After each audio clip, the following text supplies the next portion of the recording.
Yeah, that one video that you have. Tell us that story. I love that story about, and I know it's on the website. The YouTube. Yeah, when you were putting bait in your barrel, when you The bear just came got in. there and the bear came in, you shot it. Yeah. That bear's actually hanging behind you there. Is it? Yeah. So I took a week off work to go. I do every year towards the end of the season. I feel like the bears are starting to come into starting to rut that time of year. I guess that's what it's called, right? Yeah.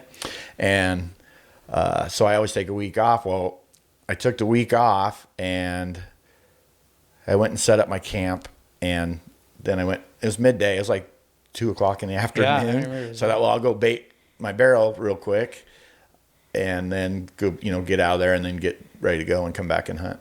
Were you gonna like put stuff by your stand or whatever, so you didn't have to pack it back and forth, or do you ever do that? What kind of stuff? Like Sometimes I'll put my pack in there and stuff, so I can just. Yeah. And the biggest reason is so. With less weight and less things on me, I have less chances of sweating, and even though I spray down. And absolutely. In fact, my video camera that time I had taken up with me, and I have a hunt out tree stands, and I have a tree arm, it's called, I think, that I put my camera on that swings around stuff. Really super handy. But anyway, I thought I'd take some stuff and leave it up there, so I did. I had put my camera in the on the tree arm up in the tree stand. Oh, you already had climbed I had already put it up there. Oh. And then I got down and started baiting. Well, pretty soon this beautiful cinnamon, he wasn't very big, but color-wise he was gorgeous, started coming down the hill. And not having my camera, I did have a GoPro. Oh, that's right. I had my GoPro on my stand, and then I did have my DSLR, which I filmed with a little bit, but I didn't have anything to set it on. It was on a mono pod thing. So I just sat it down. But anyway, I turned that on, and that bear came in. It took him quite a while. I thought he'd left once, and every time I would rattle that can, after I put the food in, and then I was shutting the lid, and you know how loud that gets. Well, no matter when how I do quiet that, you try to be. I think that bear thought there was a bear on the bait, and so he kept coming in, and I grabbed my bow, had the GoPro rolling, and he literally came to about 8 yards from me, and he sat down, and I was behind a tree, and I had pulled back when he walked behind the tree, and he came in and sat down, and I just center punched him right in the chest.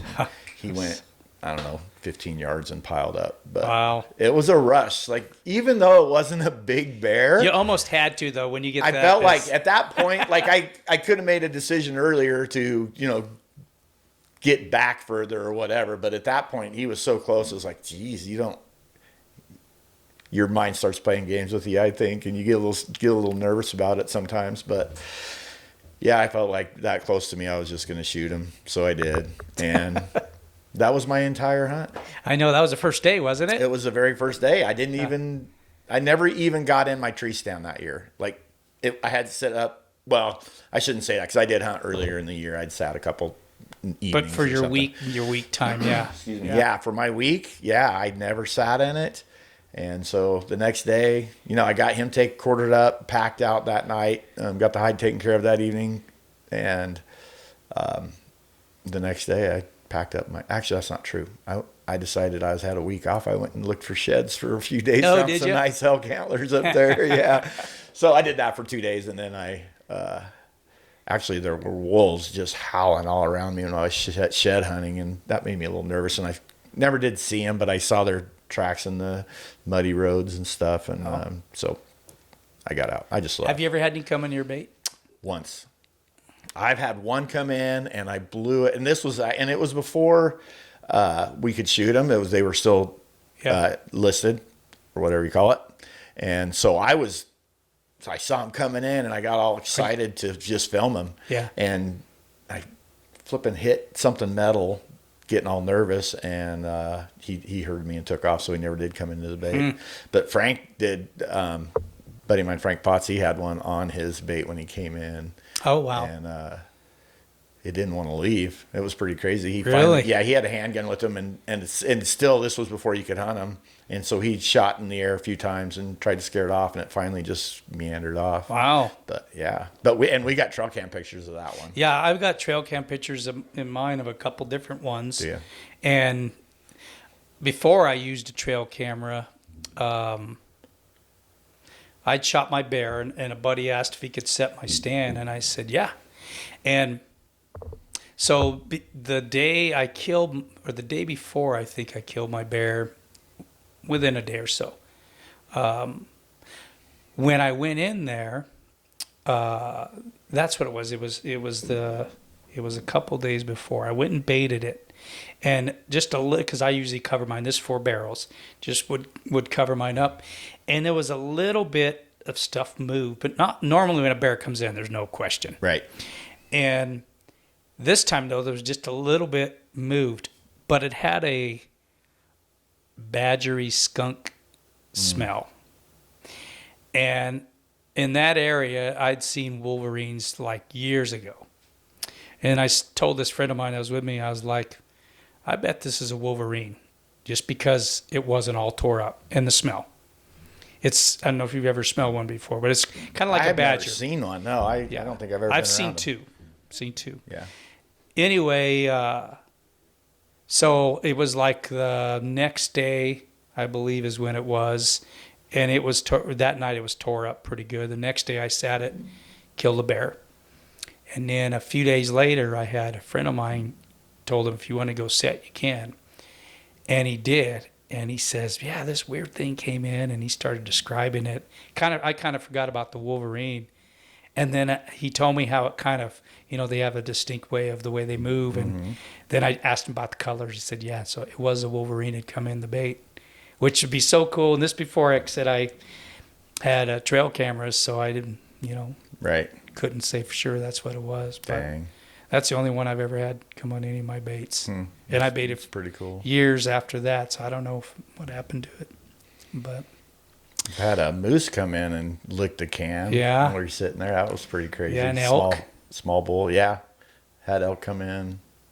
I noticed that sometimes that time of year I'll get like a group of, because you're usually higher and in the trees, where antelope don't normally hang out. Exactly. It's like they're migrating back. Migrating back in, Yeah. because they in a group, all ratty looking, and Right. Exactly. yeah. Have you ever had like a experience from the ground walking in anything like that? Yeah, I mean, I've walked in a few times with bears on my bait, and one time though, I had a friend with me and that was kind of afraid of heights, and they just wanted to come along to film. And fortunately, like, all my camera and everything was inside my pack still, but we're walking in, and there's this nice bear on my bait, like Pope and Young type bear, and it had rained. It just finished raining, so it was super quiet, and probably about 75 yards from the bait.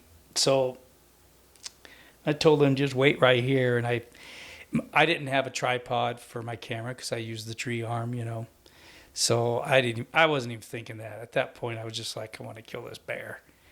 And so I just slowly crept up there, and I kept using the trees in between to kind of block its head and everything.